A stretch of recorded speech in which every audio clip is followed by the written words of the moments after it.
Assalamualaikum warahmatullahi wabarakatuh.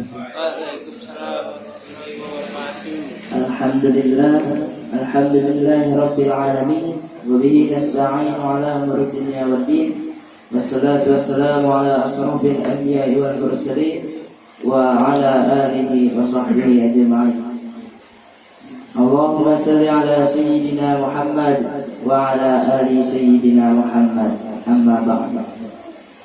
Yang saya hormati guru besar kita Ustadz Mumu, yang saya hormati rekan-rekan semua yang tidak bisa saya sebutkan namanya satu persatu dan tidak mengurangi rasa cinta dan hormat saya.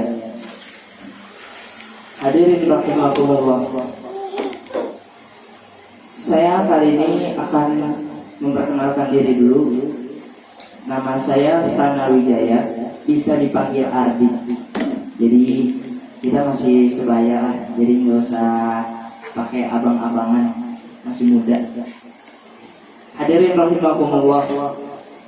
Kali ini saya akan membahas tentang hati, hanya sedikit saja, yaitu hati itu kadang terbolak-balik, bisa sering berbuat kebaikan, bisa juga sering berbuat keburukan. Masalah hati itu yang membuat kita jadi hilang tanpa arah, terkadang tidak tahu apa yang akan kita lakukan seperti itu. Saya akan membahas sedikit itu, yaitu ada dua. Yang pertama itu adalah berlebihan kepada urusan dunia. Saya ada salah satu ayat surat Ar-Ra'd ayat 28. A'udzu billahi minasyaitonir rajim. Bismillahirrahmanirrahim. Alladzina amanu wa tatma'innu qulubuhum bi dzikrillah. Ala bi dzikrillah tatma'innul qulub.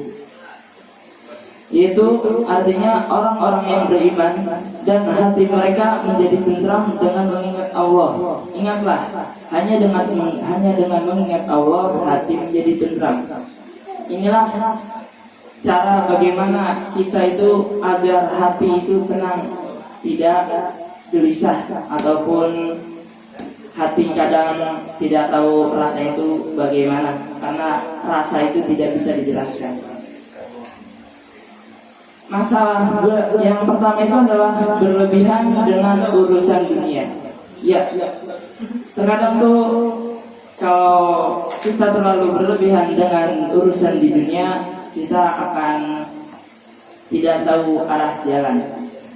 Karena bagaimana tidak tahu arah jalan? Karena kita terlalu sibuk dengan mengurusi urusan dunia, seperti kerja misalnya dari pagi sampai malam tidak ingat Allah, yaitu tidak ibadah atau segala macamnya. Itu bisa merusak, malah itu bisa merusak jiwa dan hati kita. Yang kedua itu adalah masalah gelisah. Ini yang biasa dialami bukan anak muda aja, tapi orang tua juga. Gelisah. Seperti kalau orang yang udah rasa cintanya sama Allah tinggi, contohnya itu kayak kita sholat di masjid pakai sendal, apalagi sendalnya baru ya kan, baru beli emas. Ini masjid nih, suruhnya kan biasanya sama emak, biasanya suruhnya jangan pakai yang bagus, bukan begitu? Ya, oke. Kadang tuh kita pengennya pakai yang bagus ke masjid ya kan. Nah, kita tuh kadang suka gelisah mikirin, wah pas mau sholat Allahu Akbar, ini sendal aman gak ya? Ini kira-kira bagaimana nih? Hilang gak ya? Hilang konsen. Nah, ini yang membuat salah satu hati tidak tenang.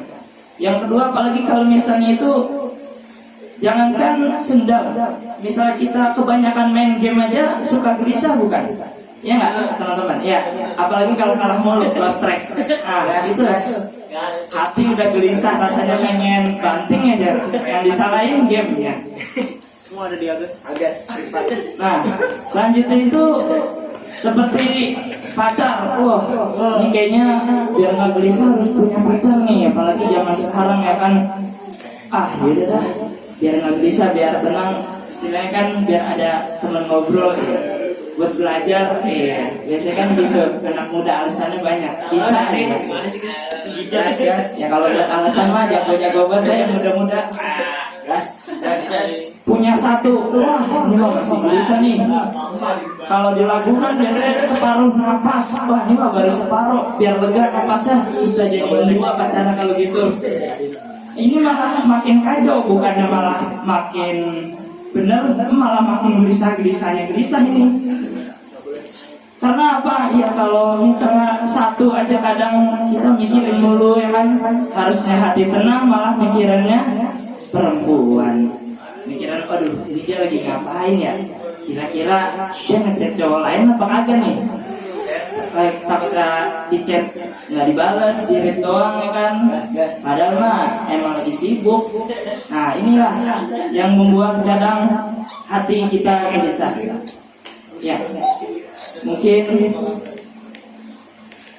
jadi harusnya itu dengan kita banyak zikir kepada Allah Subhanahu wa taala, insya Allah mudah-mudahan hati kita itu bisa menjadi tenang dan tentram.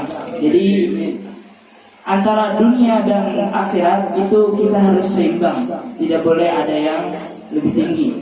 Jadi urusan dunia kita seimbang, urusan di akhirat kita seimbang. Karena semua yang standar itu ya itu bagus. Sesuatu yang berlebihan itu kurang bagus. Sepertinya halnya kayak makan nih, wah lihat makanan enak banyak nih, wah ini harus dimakan, kalau nggak makan mau banjir. Nah saya kan kayak gitu biasanya, wah kalau nggak dimakan mau banjir nih. Nah padahal mah kalau kita makan banyak gimana tuh, susah gerak kan, biasanya ngap dulu, udah susah, udah napas sudah 1-2 gitu ya kan, karena saking kekenyangan. Akhirnya apa? Susah sendiri kita mau napas, mau gerak susah. Makanya kita tuh harus hilangkan yang berlebihan. Maka dari itu sering-seringlah kita mengingat Allah dengan zikir. Mungkin itu saja yang bisa saya sampaikan. Kurang lebihnya saya mohon maaf. Yang lebihnya itu datang dari Allah. Apabila ada yang salah itu terdiri dari saya sendiri. Wallahu a'lam bishawab. Wassalamualaikum warahmatullahi wabarakatuh.